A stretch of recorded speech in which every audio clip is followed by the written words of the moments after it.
Et salut, donc et bonjour à tous. Alors, j'ai reçu plusieurs petits messages de personnes qui voulaient un peu que je donne mon opinion sur l'actualité, et notamment bien sûr sur les événements qui tournent autour de Mega Upload, Sopa, Acta, Pipa, Anonymous et compagnie.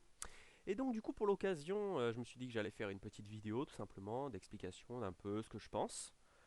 Et pour l'occasion, j'ai sorti un fond d'écran que vous avez peut-être déjà vu auparavant. Je sais plus du tout dans quelle vidéo, mais bon. Donc, alors, bon, comme le simple fait de parler de texte de loi me donne la nausée, je vais directement un peu vous donner mon avis sur un événement plus précis, c'est-à-dire celui de Mega Upload. Donc, bon, pour ceux qui ne le savent pas, le FBI a donc fermé le plus grand site d'hébergement de fichiers du monde. J'ai nommé bien évidemment Mega Upload. Et d'autres compagnies subalternes, Mega Video, etc. Et donc, il faut bien évidemment se rendre à l'évidence que finalement, la plupart des éléments contenus sur Mega Upload étaient des fichiers protégés par des droits d'auteur. Donc des fichiers qu'on dit illégaux. Mais j'aimerais que l'on pense une petite minute aux clients légitimes de Mega Upload.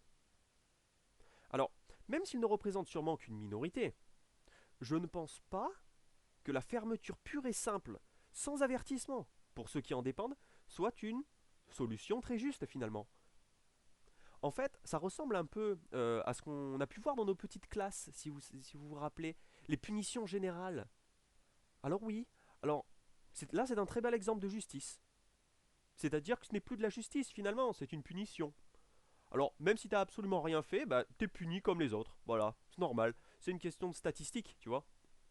Alors, je ne connais pas personnellement quelqu'un pour qui le système de stockage de données sur Mega Upload était vital, mais je suis sûr qu'elles doivent exister. Et pourquoi j'en suis sûr? Eh bien, tout simplement, je vais vous raconter une petite histoire, parce que le FBI avait déjà effectué une opération de fermeture sur un ISP qui s'appelait 3FN. Alors c'était il y a 2 ans, donc en 2010, le FBI avait donc violemment fermé cette société, sous prétexte que certaines de leurs machines étaient utilisées pour des activités illégales ou je sais pas trop quoi. Et donc, à cette époque, je travaillais avec plusieurs personnes qui utilisaient différents services de cette société, notamment certains serveurs pour y stocker des sites internet et d'autres services web qui étaient bien sûr tout à fait légaux. Et du jour au lendemain, ils se sont retrouvés face au 404. Bonjour. Alors, certains avaient pu récupérer quelques données qu'ils avaient stockées ailleurs, mais d'autres pas. Mais le FBI, lui, s'en fiche complètement. Qu'est-ce que c'est que 6 mois de travail quand on est jeune et qu'on vient de commencer une activité sur Internet avec de tout petits moyens? Hein, franchement. Donc, je vais essayer de prendre un petit exemple pour que vous soyez un peu plus concernés. Alors, aujourd'hui, par exemple, je vais parler de Facebook. euh, Certains d'entre vous sont particulièrement habitués à Facebook. Certains y passent même plusieurs heures par jour. Et un matin, vous vous levez et vous voyez, Facebook a été fermé par le FBI parce qu'il utilisait le brevet déposé par MySpace. Alors, déjà, franchement, pourquoi punir l'utilisateur pour des raisons juridiques dont, soyons honnêtes, il n'a absolument rien à cirer? Vous vous rendez bien compte que même vous, vous allez y perdre des informations qui pourraient être importantes. À chaque fois que vous faites quelque chose sur Facebook, un commentaire, un message ou n'importe quoi d'autre, vous n'allez pas l'enregistrer à chaque fois sur une clé USB, mettre cette clé USB dans un coffre-fort pour être sûr de pouvoir garder cette information. Vous avez tout simplement l'habitude de l'utiliser, vous avez confiance au système, et quand on vous enlève tout ça, je peux vous dire que ça fait vraiment mal au cœur. Alors, même si l'histoire de 3FN donc a fait beaucoup moins de bruit que celui de Mega Upload, je peux dire que personnellement, il m'a beaucoup plus remonté. Simplement parce que j'ai pu constater directement autour de moi une profonde injustice. Perpétrée d'ailleurs directement par ceux qui sont censés représenter cette justice. Et bien sûr, la simple idée que tout ça avait été décidé par des personnes âgées et des mecs en robe me rendait complètement malade. Et oui, parce qu'on a tendance à idolâtrer les agences que l'on nous montre dans les films, comme le FBI ou la CIA. Mais il ne faut pas oublier que la plupart des dirigeants sont des légumes qui ont connu l'arrivée de la télévision. Alors, quand les décisions importantes sont en rapport avec les nouvelles technologies de l'information, il n'y a pas à s'étonner que leurs idées soient complètement débiles. Alors, attention, parce que moi, des généralités dans le même genre, j'en ai des bonnes. Alors voilà, petite proposition pour le FBI. On va essayer de suivre un petit peu leur logique, hein. Alors, voilà, j'arrive, je leur prends un rapport. Alors aujourd'hui, approximativement 90% des emails sont des spams. C'est un fait. Aujourd'hui, 90% du trafic effectué sur Internet, en fonction des mails, ce sont des spams. Moi, je propose donc la suppression totale et définitive de tous les serveurs mail. Voilà. Plus personne n'envoie de mail, plus de spam. Voilà. The best idea ever. Non, mais vous rigolez, mais c'est la même logique. Juste que dans un cas, vous êtes touché et pas dans l'autre. Donc, pour revenir sur un peu sur Mega Upload, parce que bon, il faut comprendre que tout n'est pas tout noir ou tout blanc. Alors, s'il y a une chose qui me dérangeait avec cette société, ce n'était pas le partage libre et gratuit de données, c'était plutôt le fait que cette société arrivait à gagner de l'argent avec les créations des autres. Et ça, c'est une injustice évidente. Mais au lieu de fermer entièrement leur système, pourquoi ne pas, par exemple, traiter avec eux d'une redistribution des gains publicitaires avec les auteurs? Puisque de toute manière, l'argent est là. C'est donc, super idée, on va tout fermer. Bon, moi ça me rend plus perplexe qu'autre chose. Le truc qu'il faut bien comprendre, c'est que sur Internet, il n'y a aucune notion matérielle. Dans le monde réel dans lequel on vit, une voiture a un certain prix, parce qu'il faut des matériaux pour la construire. D'une certaine manière, sa valeur a pour moi un certain sens. Mais sur Internet, où tout peut être multiplié à l'infini, pour virtuellement aucun coût, le même système économique n'a plus aucune raison d'être. Je vais vous donner un petit exemple, avec les vidéos que je fais par exemple. Je distribue mes vidéos gratuitement sur Internet. Mais financièrement, dans cette situation, je suis un peu comparable à Mega Upload, dans le sens où je suis dépendant de la publicité pour essayer d'en tirer un peu quelque chose. Mais c'est un pari vers un nouveau système économique, un autre système économique. Et pas si nouveau que ça. D'ailleurs, la télévision diffuse des films entrecoupés de publicité depuis une éternité. Et non, on nous dit pour Internet, c'est pas possible. Ah, par contre, moi, en tant que créateur de vidéos, mon but numéro un, c'est de toucher le plus de monde possible. Et pour être tout à fait honnête, mon but numéro 2, c'est de peut-être gagner un peu d'argent avec. Je préfère personnellement distribuer ce contenu gratuitement plutôt que de le vendre. Si j'avais voulu vendre mes vidéos, je toucherais bien évidemment moins de monde, mais je gagnerais aujourd'hui sûrement plus. Mais je suis sûr que dans quelques années, ça ne sera plus le cas. Et si un jour je devrais choisir entre gagner de l'argent et partager mes connaissances, je peux vous dire que mon choix sera très vite fait. Et je suis sûr que c'est exactement la même chose pour les musiciens, par exemple. Quel musicien ne voudrait pas que sa musique soit écoutée et appréciée par le plus de monde possible? Mais oui, dès que les droits d'auteur sont présents, c'est qu'il y a une création. Et tout créateur doit obligatoirement vouloir la partager. Et pourquoi pas gratuitement? Ensuite, si une autre personne extérieure arrive à gagner de l'argent avec cette musique, ce qui était le cas avec Mega Upload, il est par contre logique qu'elle doive la partager avec le musicien. Mais une fermeture brutale ne sert absolument à rien. Non mais, je sais pas, sérieusement, ils pensent quoi en faisant ça? Qu'on va courir acheter des vinyles? Je vais vous donner un exemple pour parler un petit peu des films et des séries. Alors, voilà. J'ai regardé il y a quelques jours sur internet un épisode de Battlestar Galactica. Alors, je suis parfaitement conscient qu'aucun revenu, quel qu'il soit, ne sera donné aux auteurs de cette série, aux auteurs, aux créateurs de cette série. Mais qu'est-ce que j'y peux finalement? Rien que l'épisode pilote coûte 10 euros. C'est ridicule. Et puis quoi? Je me retrouve avec un DVD? Pourquoi pas une VHS non plus, non? J'ai débranché mon lecteur CD depuis des années. En même temps que mon lecteur disquette, pour vous dire. Avec les clés USB et les disques durs externes, je n'ai plus besoin de CD. Alors, si le système aujourd'hui mis en place sur Internet ne me permettait pas de visionner cette série, et c'est ce que les politiques tentent de faire aujourd'hui, je ne la regarderai tout simplement pas. En gros, à ne pas vouloir gagner un peu, ils préfèrent ne rien gagner du tout. Et en plus, ce genre de redistribution ne coûterait absolument rien aux auteurs. Tout simplement parce que ce coût, aussi ridicule soit-il, serait pris en charge directement par d'autres sociétés, comme le faisait Mega Upload avec ses serveurs. Et on nous dit que le téléchargement et le streaming tuent l'industrie du cinéma. Bah, alors qu'on nous explique un peu pourquoi le film Intouchable en France a fait presque 200 millions d'euros au box-office. Et moi, qui suis plutôt bien placé pour récupérer ce dont j'ai envie gratuitement sur Internet, pourquoi est-ce que je suis abonné à l'année chez Pathé? Donc, après le terrorisme, la pédophilie, l'enlèvement d'enfants, le FBI s'attaque au téléchargement illégal. Mais ce qui fait vraiment peur, c'est de voir que c'est le seul domaine dans la liste que je viens de donner où l'argent est finalement la seule priorité. Et même pas forcément l'argent d'une manière générale, mais tout simplement l'argent dans la bonne poche, ou plutôt dans la mauvaise poche. À croire que le FBI est maintenant une sorte de milice privée au service des maisons d'édition.